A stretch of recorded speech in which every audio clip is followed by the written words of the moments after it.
kesi nk'ubu ngubu iyo ureba uhagaze gutyo wigira gutyo ubundi ubwo mu byo bintu baba bikuye he ngo nguki nawe uri nge wabikora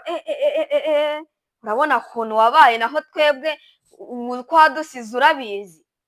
nabasize se nabasize iki ntabwo muhinga isambu nta sambu mufite ntimugira gute inka zose iki na so wanyu na so nako na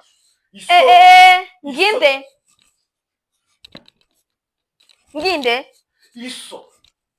iso mwe papa yarakureze urakura ngo muha amafaranga nawe uraje mu gitondo nimugoroba ngo amafaranga ndasoni none nawe uri kuza uzo unshinga wambwira ngo ninguha amafaranga ngo ngugire gute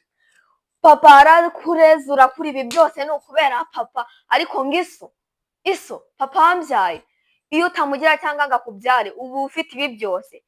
ese ukeka yuko iyo utamugira ibi byose ubu bifite ubu uri umukene nako ntubaranavutse none ngo mbabara nongere kuvuga papa nabi